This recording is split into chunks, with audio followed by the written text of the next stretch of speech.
राम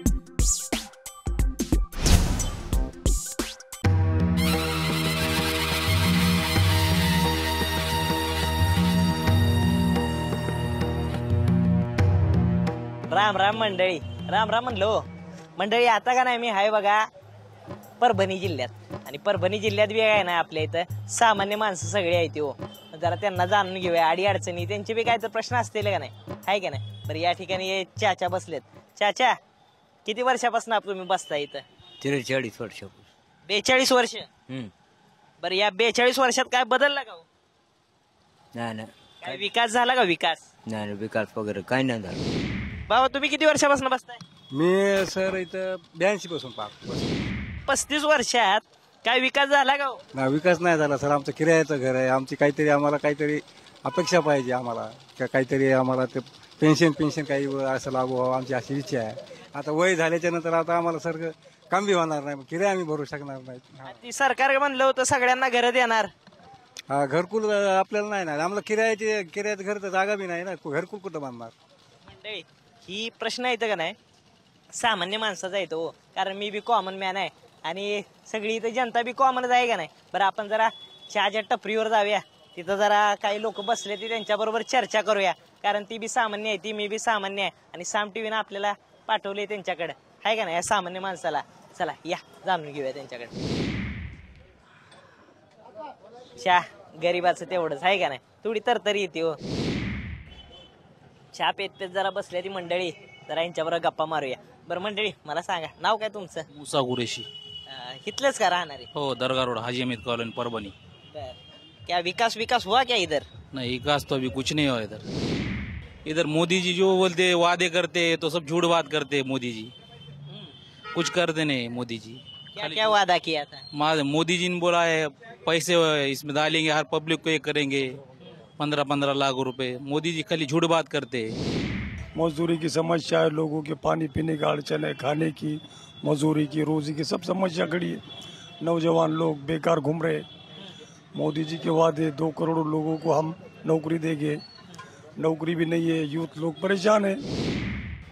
राम राम. काय चाललं पाहुणं? तुमचं कसं चाललंय सांग? आमचं मजेत एक नंबर. कसं काय मजेत सांगा. सुरक्षित आम्ही मोदी साहेबाच्या देशामध्ये सुरक्षित आहे का? 100% सर्जिकल स्ट्राईक केली. कोण केली का आजपर्यंत? जाऊन आपल्या इथं ते यात्रे घेऊन मारतात. मोदी साहेबांनी डायरेक्ट रातच्याच 3 घंट्यात जिकडे तिकडे करून टाकले. परभणी जिल्ह्यामध्ये जवळपास दर 8 दिवसाला एक शेतकऱ्याची आत्महत्या होती. एका गावामध्ये 3-3 शेतकऱ्याच्या आत्महत्या ह्या एका आठवड्यामध्ये झालेल्या येतात. ह्या पुढाऱ्याला इथल्या काही देणं घेत नाही. परभणीतल्या आमदाराला नाही, खासदाराला नाही, भाजपवाल्याला नाही, शिवसेनेवाल्याला नाही. निवडणुका आल्या की यायचा ठरलेला कार्यक्रम आहे. मुठभर चिवडा, गोटभर दारू, वाटीभर रसा, आणि मग 5 वर्ष बोंबलत बसा. ज्या 70 वर्षात मराठा समाजाला आरक्षण मिळालं नाही, ते आरक्षण या सरकारनं दिलेले, आणि सवर्णांना सुद्धा 10% आरक्षण दिलेले. पंतप्रधान मोदी यांनी भारतभर सभा घेताना 400 सभेमध्ये सांगितलं होतं की शेतकऱ्याची पूर्ण कर्जमुक्ती करून शेतीमालाला हमी भाव देऊ, आणि ह्या दोन्ही गोष्टीमध्ये हे सरकार अपयशी ठरलेलं आहे. मोदीमुळे भरपूर बेरोजगारी होती, तर त्याला कर्ज वगैरे भेटलं बँकेकडून, मुद्रा लोन. त्याच्यानंतर आता अण्णासाहेब पाटील लोन वाटप चालू आहे. आता औरंगाबादच्या विभागीय आयुक्त कार्यालयावर राज्याचे मुख्यमंत्री, राज्याचे त्यावेळेसचे भाजपचे अध्यक्ष, आदरणीय आताचे गृहमंत्री राजनाथजी सिंह हे गाडीभर पुरावे घेऊन, अजित पवार ते सुनील तटकरे यांच्या विरोधात गाडीभर पुरावे घेऊन विभागीय आयुक्त कार्यालयावर गेले होते. पुढे काय झालं? पुरावे गायब झाले, ती गाडी बैल गायब झाली, आणि ते गाडीचा कासरा कुठे गेला याचा अनेक बी मेळ लागण झाले 5 वर्षापासून. काँग्रेस आणि राष्ट्रवादीवाल्यानं आतापर्यंत भ्रष्टाचार केलेला आहे, तर मग हे मोदी सरकार जे काही भाजपवाले आहेत, हे काँग्रेस आणि राष्ट्रवादीच्या नेत्याला भाजपमध्ये आल्यावर काय स्वच्छ करून घ्यायलेत काय? बाहेरच्या देशामध्ये जे पैसा येईल ते प्रत्येकाच्या खात्याला 11 लाख दिल्या जाईल. अहो 1 रुपया तरी आणला का? कशाला तुम्ही देशाला मूर्ख बनवलं?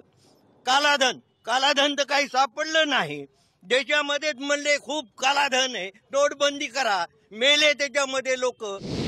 ज्याला बेकार नोकऱ्या मागतात त्याला हे म्हणतात सुशिक्षित बेकारांना तुम भजे बेचो, तुम चाय बेचो. तुम्ही ऐकले नाही त्यांचे भाषण? ह्यांनी ज्या ज्या गोष्टीला प्राधान्य दिलंय ते फक्त फ्लॅश होण्यासाठी 165 फुटाचा पुतळा उभा केला. काय गरज आहे हो? 3000 कोटीचा काय गरज आहे? अहो त्याच्यापेक्षा बेकारांना नोकऱ्या द्या ना. जे अरविंद केजरीवालला दिल्लीमध्ये जमतं ते आदरणीय मोदी साहेबाला किंवा देवेंद्रजी फडणवीसला महाराष्ट्रामध्ये का जमणं झालंय हे मला सांगा ना. 5 वर्षात करू शकलेले नाही ते आता आम्ही पुढच्या 5 वर्षात करू हे म्हणणं म्हणजे केवळ मतदारांची दिशाभूल आहे. या सरकारकडून कुठलीही अपेक्षा करणं हा व्यर्थपणा आहे. सरकार बदलल्या जाईल यात काही वादच नाही. 2019 आहे हो आणि इलेक्शन आहे का नाही ती आता यायला लागले, त्यामुळे अशा चौकात अशा चर्चा रंगायला लागल्यात. बरं मंडळी, आता मी जातोय पुढच्या गावाला, तुमच्या गावात यायला लागलोय. आता पुढचा टप्पा तुमच्याच गावातला, कारण मी सामान्य माणूस आहे, कॉमन मॅन, आणि तुमच्यासारख्या सामान्य माणसाच्या प्रतिक्रिया जाणून घेतोय. आलोच बघा तुमच्याकडे.